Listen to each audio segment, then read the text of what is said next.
Hi, welcome to Easy Indian Food with Vivek. So today we're going to do a comfort food. We're going to do jeera aloo.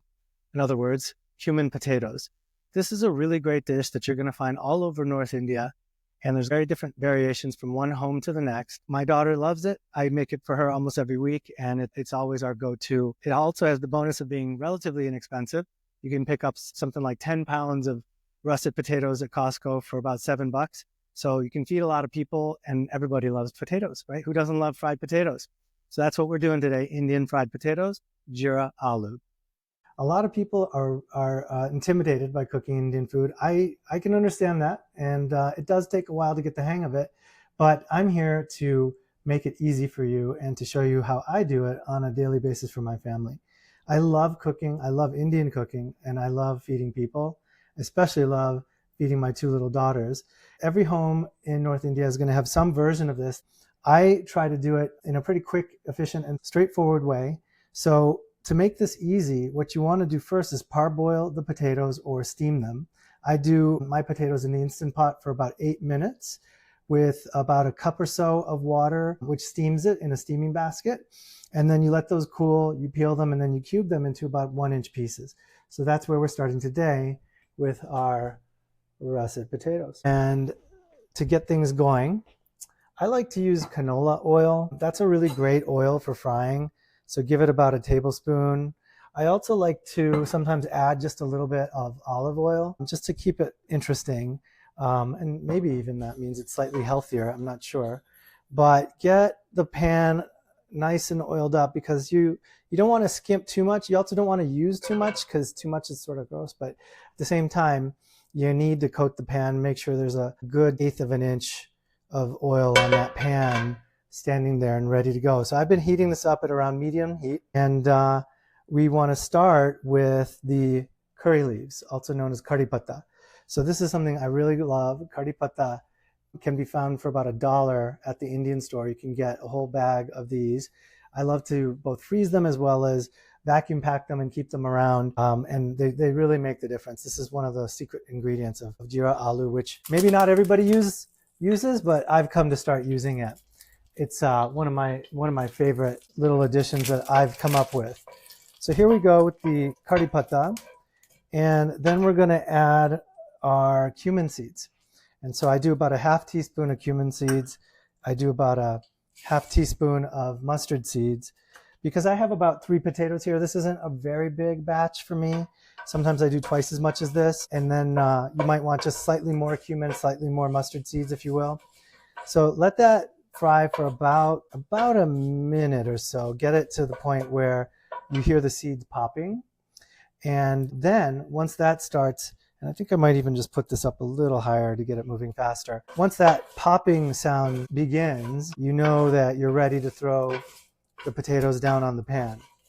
So I'm starting to hear that pop sound, and they're jumping off the frying pan now. So there you go. You hear that? You don't want that to last too long because it's going to go all over your kitchen. But the way to solve for that so that you don't get mustard seeds and cumin seeds all over the place is throw the potatoes down. So I like to do this at around medium heat. So you need the pan pretty hot so that you can really get a nice crust on those potatoes. This might take about 10-15 minutes depending on how hot your pan really is, and you got to really watch this. You don't want to walk away because it could easily burn if your flame is too high.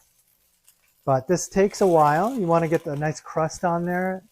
Get the cumin, also known as jeera in Hindi, and the mustard seeds, also known as sarson kadana, and get those kari patta, those curry leaves going. You're going to have to forgive my Hindi throughout this video series because my Hindi sucks. I spent a couple of years in India trying to learn Hindi. My cousin still won't talk to me in Hindi because my Hindi kind of sucks. But I try. I learned how to do this from my mom, actually. She used to give this to me when I was growing up, and I loved it. And it's a very simple, easy recipe. And like I said, everybody has their own version of this. So I'm going to let this fry now that it's all coated. And I've got my spices ready here, but I'm going to kind of hold off on that until we're sort of a little bit more, have a crust on those potatoes.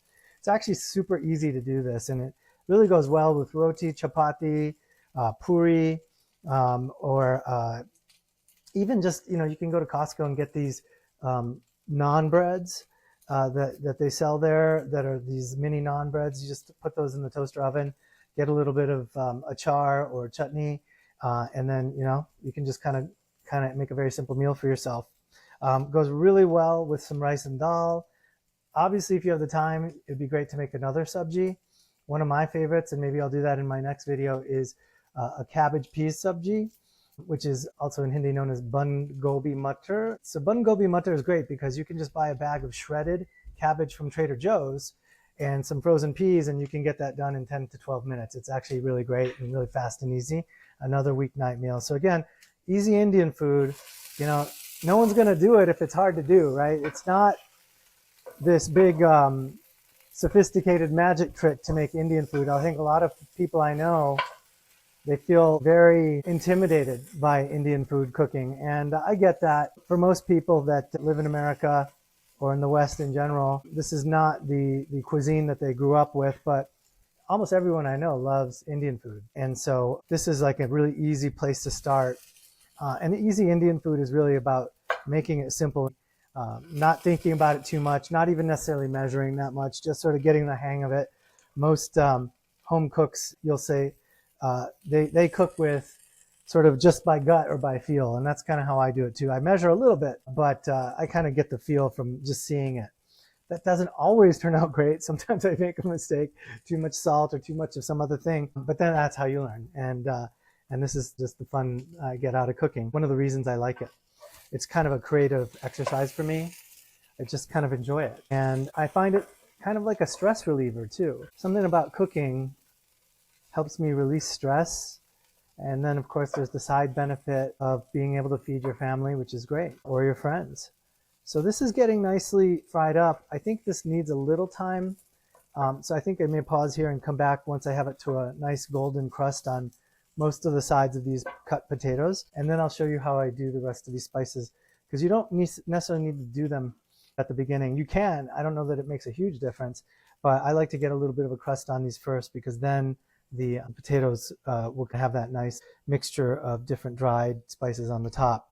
But if you want to do it now, you can as well. And what we're going to get prepared for here is the cumin powder, the coriander, ground coriander powder. So this is the cumin powder. This is the coriander powder. These are very powerful, very really good spices to have.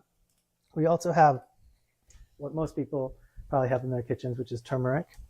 And here's a little garam masala. This is optional. It does mean spicy masala. Garam means hot. But that doesn't necessarily mean it's that spicy. It usually has a mix of different things in there that are all ground together, like cinnamon, allspice, a little black pepper, a little red chili pepper. There's a bunch of different things in there.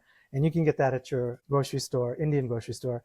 Or in a lot of homes, there's what we call garka masala, which is the house masala. Everybody has their own special garka masala, which might be unique to that home.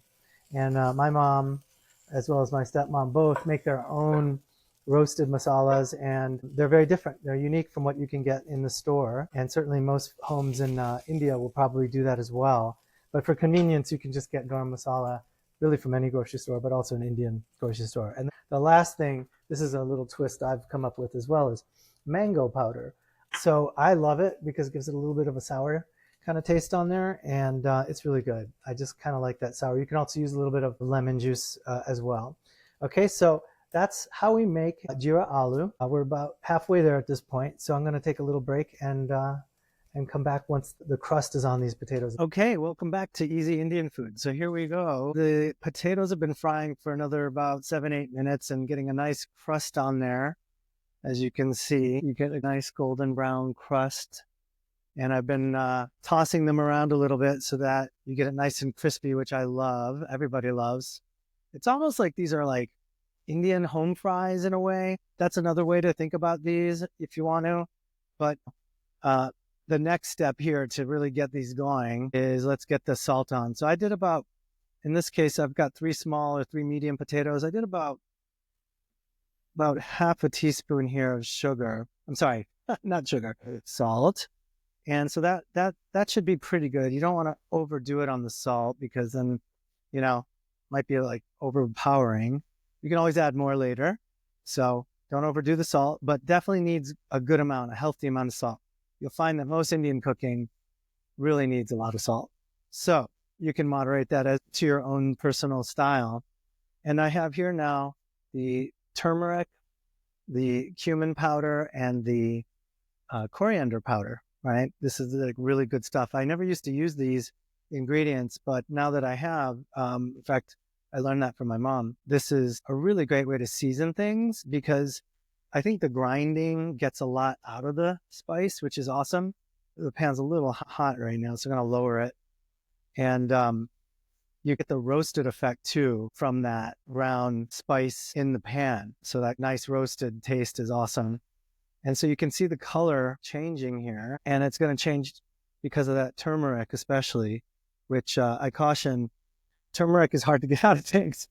And it might even stay residually in your pan after you've even washed it once. So sometimes you got to wash it twice to get all the turmeric out of there. But that's the familiar yellow color that you see on some Indian food, particularly on this dish, because that turmeric is what's giving it the color. So we did about a half teaspoon of turmeric, half teaspoon of ground cumin, and a half teaspoon of ground coriander.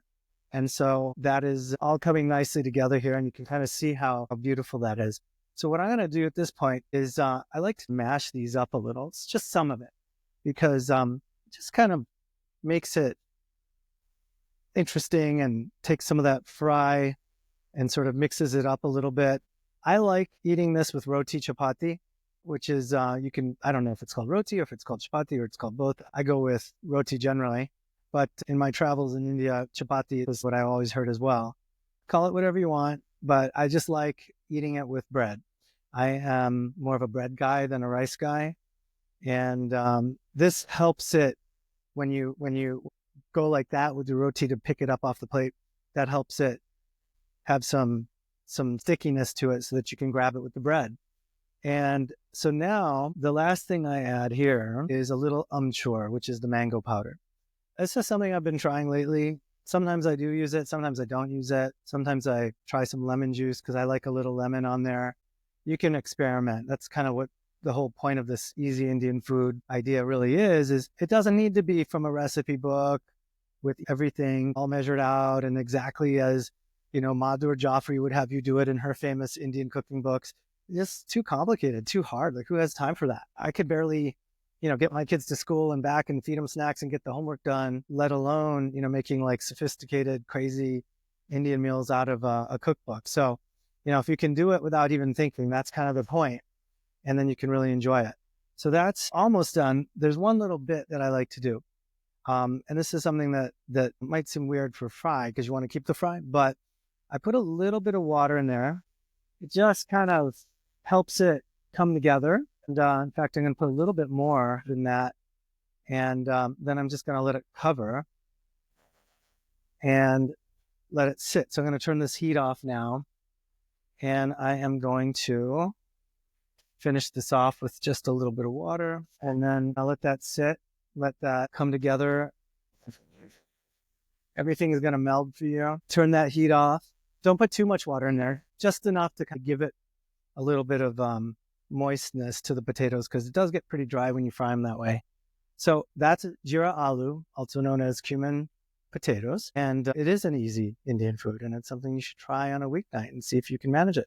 You can even boil or steam the potatoes the night before, peel them, even chop them if you want the night before, have it ready to go. It comes together in 15, 20 minutes. You're ready to go. Okay, and here we go with the finished product. Take a look at the texture, crispiness, and then you also have a bit of a moist kind of feel to it as well, and everything comes together nicely.